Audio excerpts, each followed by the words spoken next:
Hello everyone, welcome to my video lectures in algebra of standard 9। Students, आज के lectures में हम question solve करके आपको दिखाएंगे स्टैंडर्ड 9 अलजेब्रा का प्रैक्टिस सेट 3.1 का क्वेश्चन नंबर 5। क्वेश्चन नंबर 5 में आपका दिया है classify the following polynomial as linear, quadratic and cubic. इसमें आपके पॉलिनोमियल्स वैल्यू दिए हैं और आपको मालूम करना है कि कौन सा पॉलिनोमियल लीनियर है, क्वाड्रेटिक है और क्यूबिक है। तो कैसे मालूम करेंगे? दिए गए पॉलिनोमियल की डिग्री को देख करके पता करना है। यदि किसी पॉलिनोमियल का डिग्री 1 होता है तो लीनियर होगा, यदि डिग्री 2 होता है तो क्वाड्रेटिक और 3 होता है तो क्यूबिक पॉलिनोमियल होता है। तो फर्स्ट पार्ट में 2x² + 3x + 1 इसी को देखते हैं। 2x² + 3x + 1 में इस पॉलिनोमियल का डिग्री क्या है? 2, तो ये चला जाएगा क्वाड्रेटिक पॉलिनोमियल में। क्वाड्रेटिक पॉलिनोमियल होगा, ये इसका आंसर हो जाएगा। इसी तरह सेकंड का है, सेकंड का सलूशन में लिख देंगे। सेकंड में आपका दिया केवल 5p दिया है, तो इसमें इस पॉलिनोमियल का डिग्री, तो डिग्री का मतलब है जो वेरिएबल p इसी का पावर से मालूम करेंगे कि इसका डिग्री क्या है। तो वेरिएबल p का पावर 1, तो 1 ही इसका क्या हो जाएगा? इस पॉलिनोमियल का डिग्री होगा। तो जब पॉलिनोमियल का डिग्री 1 होता है तो क्या हो जाता है? लीनियर पॉलिनोमियल हो जाता है। लीनियर पॉलिनोमियल, ये इसका आंसर हो जाएगा। इसी तरह थर्ड नंबर का करते हैं। थर्ड नंबर में पॉलिनोमियल वैल्यू दे रहा है √2y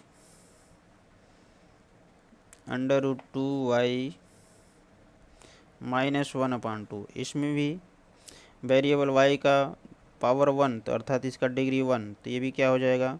लीनियर पॉलिनोमियल होगा।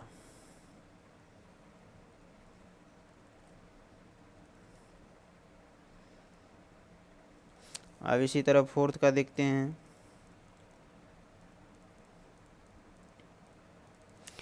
फोर्थ नंबर में दे रहा है m³ + 3 + 5m।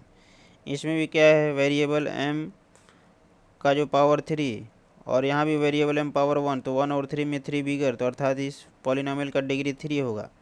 तो जब डिग्री 3 होता है किसी पॉलिनोमियल का, तो कैसा पॉलिनोमियल होता है? क्यूबिक पॉलिनोमियल होता है। क्यूबिक पॉलिनोमियल,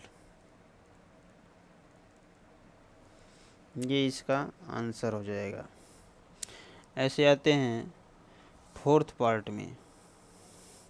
इसका फोर्थ पार्ट में आपका दे रहा है, इसका फोर्थ तो मैंने बता दिया। फिफ्थ पार्ट को देखते हैं।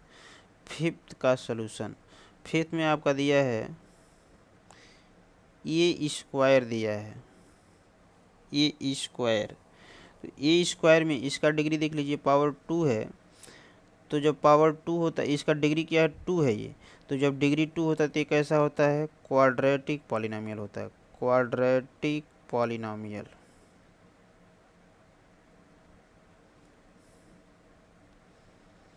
डिग्री 2 होने के कारण एक क्वाड्रेटिक पॉलिनोमियल बन जाएगा। अब आते हैं 6 में।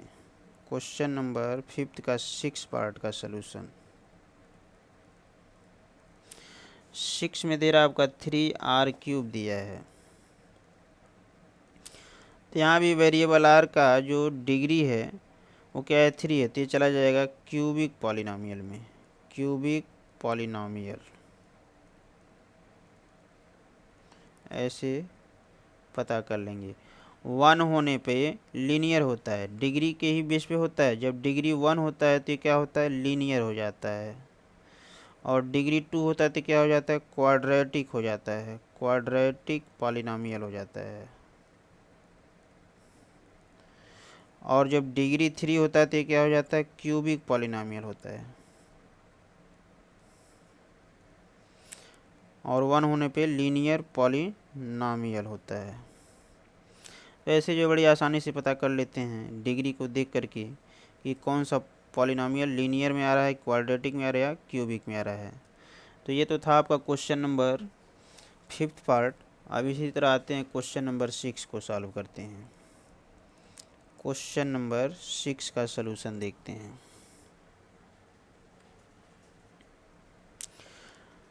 क्वेश्चन नंबर 6 में आपका दे रहा है right the following polynomials in standard form.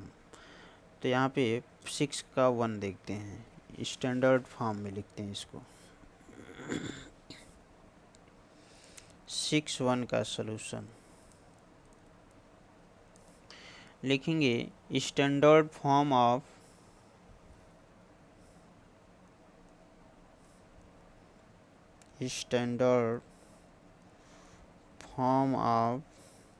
Polynomial value दे रहा है m³ प्लस 3 प्लस 5m, ये हो जाएगा इक्वल। स्टैंडर्ड फॉर्म में क्या करते हैं, पहले उस वेरिएबल को लेते हैं जिसका जो है पावर सबसे लेस होता है। तो आप देख रहे हैं m पे पावर 3, यहाँ पे वेरिएबल m का पावर 3 और इसमें वेरिएबल m का पावर 1।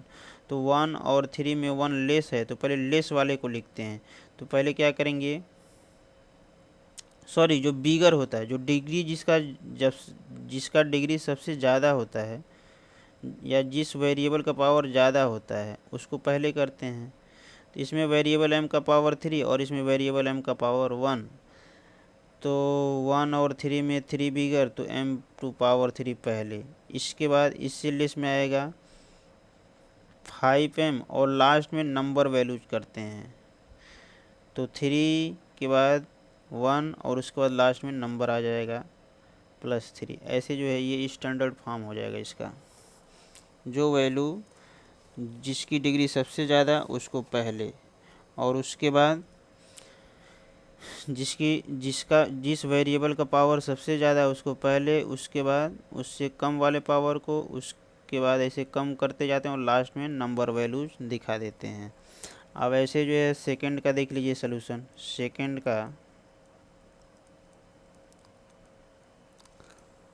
सेकंड में लिखेंगे स्टैंडर्ड फॉर्म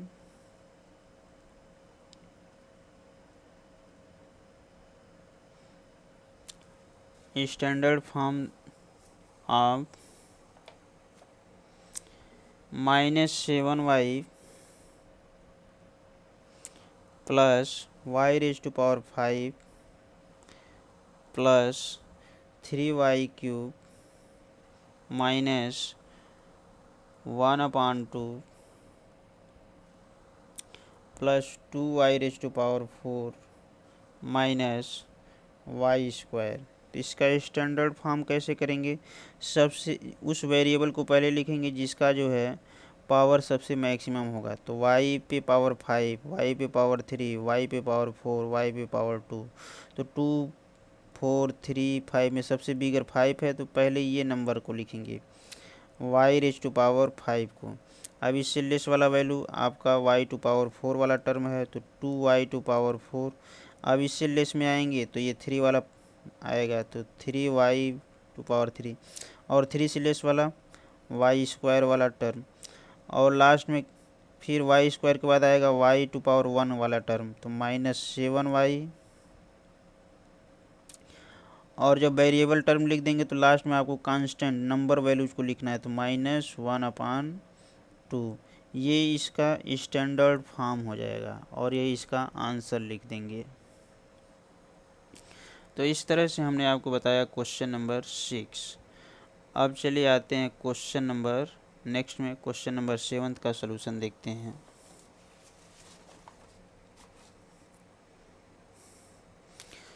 क्वेश्चन नंबर 7 का solution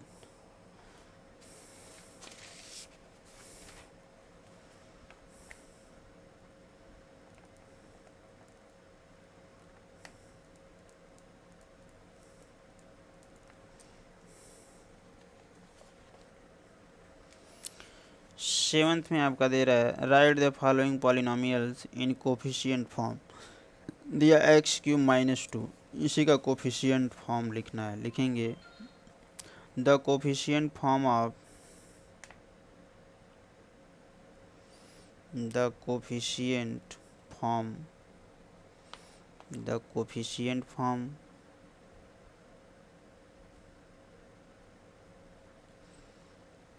of x cube minus two, ये पॉलिनॉमियल दिया एक्स क्यूब माइनस टू, इसी का कोफिशिएंट फॉर्म लिखना है।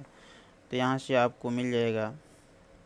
तो इसका कोफिशिएंट फॉर्म पता करने के लिए देख लीजिए कैसे पता करेंगे। यहाँ पे एक्स क्यूब है, इसके बाद इसमें एक 1 पावर लेस करेंगे तो आएगा x raise to power 0, sorry x to power 2, जबकि इसमें एक्स टू पावर 2 वाला टर्म दिया ही नहीं। जब नहीं देता है तो उसको क्या कंसीडर कर लेते हैं 0। इसके बाद लिखते हैं एक्स वाले टर्म को, जबकि इसमें भी आपका x कहीं इसमें दिया नहीं है तो इसे भी क्या करेंगे, इसके कोफिशिएंट को 0 कंसीडर कर लेंगे। और x के बाद लास्ट में नंबर आता है तो नंबर वैल्यू जिसमें -2 दिया है। तो इस तरह से इसको लिखने के बाद अब यहाँ से आपको लिखना एक्स क्यूब का कोफिशिएंट। तो एक्स क्यूब का कोफिशिएंट का मतलब इसके लेफ्ट साइड का नंबर 1, एक्स स्क्वायर की लेफ्ट साइड 0, एक्स के लेफ्ट साइड नंबर अर्थात एक्स का कोफिशिएंट अगेन 0, और लास्ट में कांस्टेंट वैल्यू अर्थात नंबर वाला वैल्यू आपका दिया -2। तो यही क्या हो जाएगा, इसका कोफिशिएंट फॉर्म हो जाएगा। ऐसे जो है पता कर लेते हैं बड़ी ही आसानी से। अब चलिए आते हैं नेक्स्ट 7th, ये तो आपका 7th 1 का था। अब इसी तरह 7th का सेकेंड पार्ट का सलूशन देखते हैं।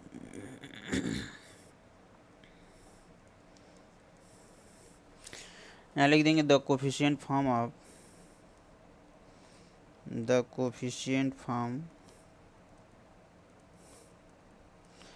ऑफ 5y, तो ये इज इक्वल हो जाएगा। इसमें आप देख रहे हैं कि y का कोफिशिएंट 5 दिया है तो 5 कामा और y के बाद नंबर वैल्यू जाता है, तो नंबर वैल्यूज इसमें दिया ही नहीं है। तो जब नंबर वैल्यूज नहीं देगा तो उसको क्या कंसीडर कर लेते हैं, 0 कंसीडर कर लेते हैं। तो ये हो जाएगा 0, तो 5 कामा 0, ये इसका क्या हो जाएगा, कोफिशिएंट फॉर्म हो जाएगा। कोफिशिएंट फॉर्म यहाँ लिखना देखिए छूट गया है, अर्थात the coefficient form of 5y is equal 5 कामा 0, ये इसका आंसर हो जाएगा। तो ऐसे और भी क्वेश्चंस आपके टेक्स्ट बुक में दिए गए हैं, आप चाहेंगे तो होमवर्क के रूप में सॉल्व करेंगे और आगे के लेक्चर्स में ऐसे कुछ और इम्पॉर्टेंट क्वेश्चंस हम आपको करके दिखाएंगे। वीडियो पसंद आए वीडियो को लाइक कीजिए और चैनल को प्लीज़ सब्सक्राइब कीजिए। Thank you, thanks for watching.